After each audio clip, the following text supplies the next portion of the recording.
Thank you, Chad, for those kind words and for the even kinder work that you and the Human Rights Campaign Foundation do every day on behalf of the lesbian, gay, bisexual, and transgender young people here and across America. It is such an honor to be here at the inaugural Time to Thrive conference, but it's a little weird too. Here I am in this room because of an organization whose work that I deeply, deeply admire. And I'm surrounded by people who make it their life's work to make other people's lives better, profoundly better. Some of you teach young people.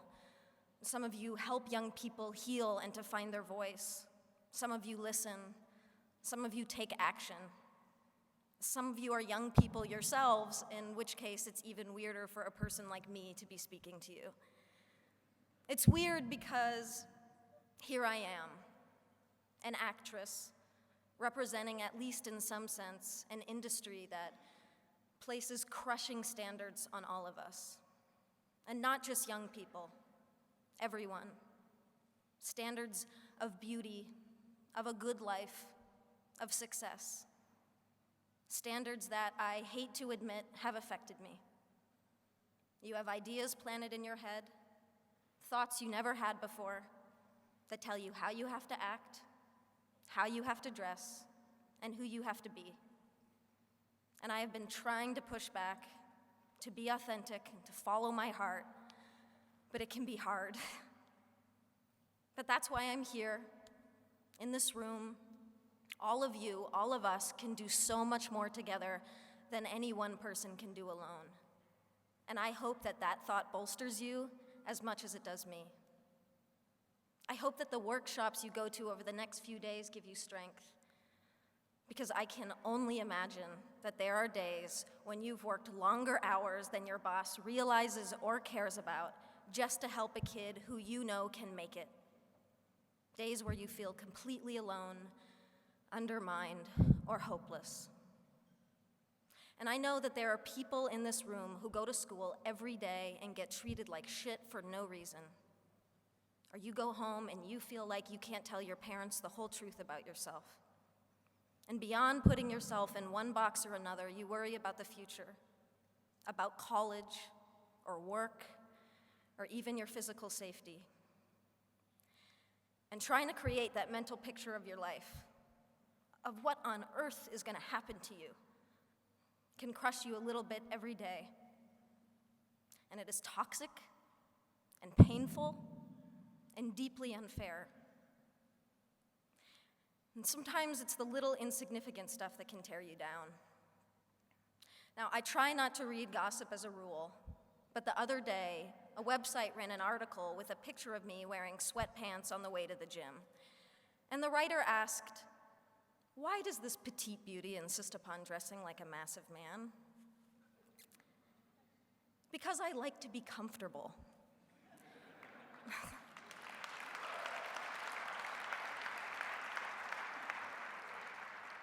There are pervasive stereotypes about masculinity and femininity that define how we're all supposed to act, dress, and speak, and they serve no one. Anyone who defies these so-called norms becomes worthy of comment and scrutiny, and the LGBT community knows this all too well. Yet there is courage all around us. The football hero, Michael Sam, the actress, Laverne Cox, the musicians, Tegan and Sarah Quinn, the family that supports their daughter or son who has come out. And there is courage in this room, all of you. And I'm inspired to be in this room because every single one of you is here for the same reason. You're here because you've adopted as a core motivation the simple fact that this world would be a whole lot better if we just made an effort to be less horrible to one another.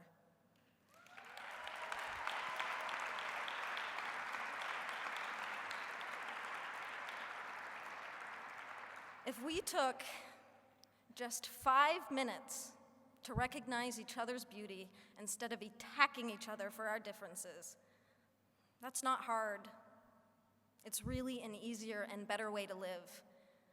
And ultimately, it saves lives. Then again, it can be the hardest thing.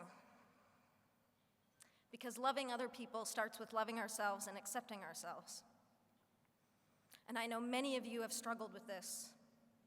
And I draw upon your strength and your support in ways that you will never know. And I am here today because I am gay. And because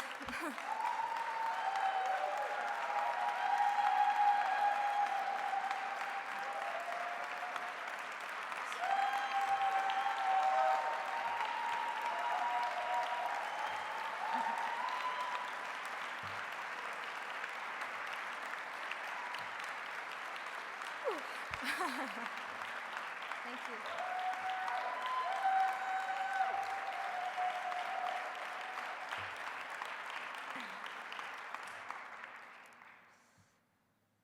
And because maybe I can make a difference to help others have an easier and more hopeful time. Regardless, for me, I feel a personal obligation and a social responsibility. I also do it selfishly because I'm tired of hiding and I'm tired of lying by omission.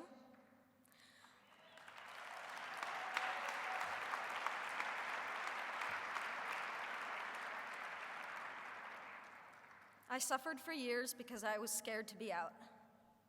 My spirit suffered, my mental health suffered, and my relationship suffered. And I'm standing here today with all of you on the other side of that pain. And I am young, yes. But what I have learned is that love, the beauty of it, the joy of it, and yes, even the pain of it, is the most incredible gift to give and to receive as a human being. And we deserve to experience love fully, equally, without shame and without compromise. There are too many kids out there suffering from bullying, rejection, or simply being mistreated because of who they are. Too many dropouts, too much abuse, too many homeless, too many suicides. You can change that, and you are changing it. But you never needed me to tell you that. And that's why this was a little bit weird.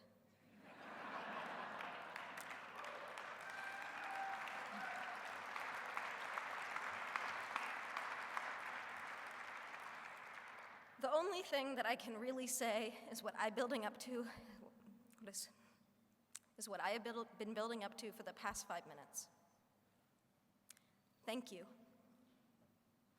Thank you for inspiring me. Thank you for giving me hope. And please keep changing the world for people like me. Happy Valentine's Day. I love you.